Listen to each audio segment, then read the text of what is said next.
സംസ്ഥാനത്ത് പനിക്കേസുകൾ വർദ്ധിച്ചു വരുന്ന സാഹചര്യത്തിൽ ജാഗ്രതാ നിർദ്ദേശവുമായി ആരോഗ്യവകുപ്പ്. ചെർപ്പുളശ്ശേരി ആരോഗ്യ കേന്ദ്രത്തിൽ മാത്രം പ്രതിദിനം റിപ്പോർട്ട് ചെയ്യുന്നത് 100-ലധികം പനിക്കേസുകൾ. ചെർപ്പുളശ്ശേരിയിൽ ഡെങ്കിപ്പനി സംശയത്തിൽ 4 പേർ നിരീക്ഷണത്തിലാണ്.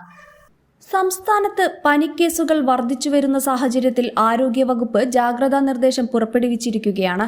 ചെർപ്പുളശ്ശേരി മേഖലയിലും പനിബാധിതരുടെ എണ്ണം ഉയരുന്ന സാഹചര്യത്തിൽ പ്രതിരോധ പ്രവർത്തനങ്ങൾ ശക്തമാക്കിയതായി ആരോഗ്യവകുപ്പ് അധികൃതർ അറിയിച്ചു.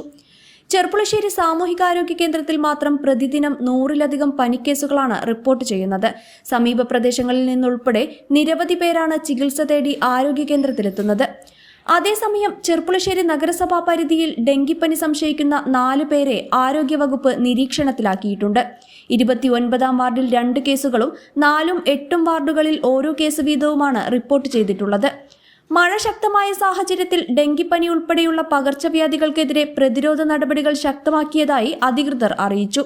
ആരോഗ്യ പ്രവർത്തകരുടെ നേതൃത്വത്തിൽ വീടുകൾ സന്ദർശിച്ചുള്ള ബോധവൽക്കരണവും ഫീൽഡ് തല പരിശോധനകളും പുരോഗമിക്കുകയാണെന്ന് Cherpulassery medical officer doctor Shahul Hameed പറഞ്ഞു.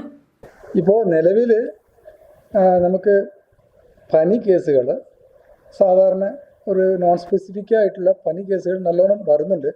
നിലവിൽ ഡെയിലി ഒരു 100-ൽ പരം കേസുകൾ വരികയാണ് നമ്മുടെ സ്ഥാപനത്തിലേക്ക്. അപ്പോൾ ഫീൽഡ് തലത്തിൽ നമ്മുടെ മുനിസിപ്പൽ ഏരിയ തലത്തിൽ നോക്കുമ്പോൾ കുറവാണെങ്കിലും നമ്മുടെ ഹോസ്പിറ്റൽ പൊതുവെ പല പഞ്ചായത്തുകളിൽ നിന്നും വരുന്ന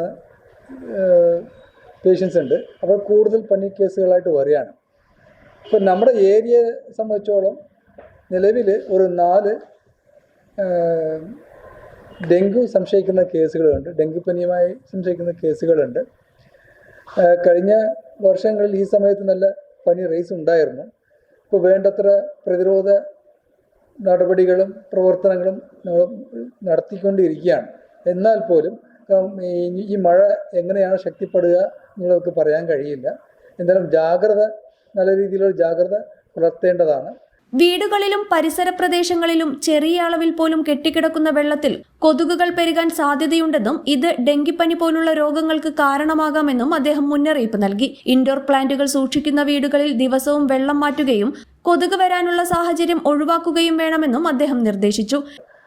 പ്രതിരോധ മാർഗങ്ങൾ എന്ന് പറയുമ്പോൾ സാധാരണ വീടുകളിൽ ഈ ചെറിയ കണ്ടെയ്നറുകൾ എന്ന് വെച്ചാൽ ചെറിയ ബോട്ടിലുകൾ അല്ലെങ്കിൽ അടപ്പുകൾ, ടയർ ചിലപ്പോൾ അങ്ങോട്ട് വലിച്ചെറിഞ്ഞിട്ടുണ്ടാവും. അതുപോലെ ഇലകൾ ഇതുപോലും ഇപ്പോൾ ചില പ്ലാസ്റ്റിക്കുകൾ നിലത്ത് വീണ് കിടപ്പുണ്ടാവും. ആ ചെറിയ അമൗണ്ടിലായിരിക്കും വെള്ളം കെട്ടി നിൽക്കുക. ഒരു 10 മില്ലി 5 മില്ലി കണക്കിലായിരിക്കും വെള്ളം കെട്ടി നിൽക്കുക. അത്തരം കണ്ടെയ്നറുകളിലാണ് ഇത് എന്താ പറയുക ഈ കൊതുകുകൾ മുട്ടയിട്ട് പെരുകി രോഗങ്ങൾ ഉണ്ടാക്കുന്നത്. അപ്പോൾ രോഗങ്ങൾ ഉണ്ടാക്കാൻ വല്ലാതെ ഒരു കൂടിയ അളവിലുള്ള ഒരു കെട്ടി നിൽക്കണമെന്നില്ല. അപ്പോൾ അതുകൊണ്ട് നമ്മൾ എപ്പോഴും തന്നെ നമുക്ക് ഒരു വാരത്തിൽ ഒരിക്കൽ അല്ലെങ്കിൽ 2 പ്രാവശ്യം ജസ്റ്റ് നമ്മൾ ഏരിയയിൽ നമ്മൾ വീടിന് പരിസരത്ത് അത്തരം എന്തെങ്കിലും സാഹചര്യങ്ങളുണ്ടോ എന്നുള്ളത് നോക്കുക, അത് ഒഴിവാക്കുക. ഡെങ്കിപ്പനിക്ക് പുറമെ എലിപ്പനി, മഞ്ഞപ്പിത്തം, വയറിളക്ക രോഗങ്ങൾ എന്നിവയ്ക്കെതിരെയും പൊതുജനങ്ങൾ ജാഗ്രത പാലിക്കണമെന്നും ആരോഗ്യവകുപ്പ് അറിയിച്ചു. മഴക്കാല രോഗങ്ങളെ പ്രതിരോധിക്കാൻ വ്യക്തി ശുചിത്വവും പരിസര ശുചിത്വവും ഉറപ്പാക്കേണ്ടത് അത്യാവശ്യമാണെന്നും അധികൃതർ വ്യക്തമാക്കി. സന്തോഷങ്ങളും വിഷമങ്ങളും ജീവിതത്തിന്റെ ഒരു ഭാഗമാണ്, പ്രത്യേകിച്ചും വിചാരിക്കാത്ത നേരത്തുള്ള സാമ്പത്തിക ആവശ്യങ്ങൾ. ഇനി നിങ്ങളുടെ എല്ലാ സാമ്പത്തിക ആവശ്യങ്ങൾക്കും ഒരു വഴിയുണ്ട്, UGS ഗോൾഡ് ലോൺ. നിങ്ങളുടെ ഏത് സാമ്പത്തിക ആവശ്യങ്ങൾക്കും ഒരു വഴിയുണ്ട്, UGS ഗോൾഡ് ലോൺ.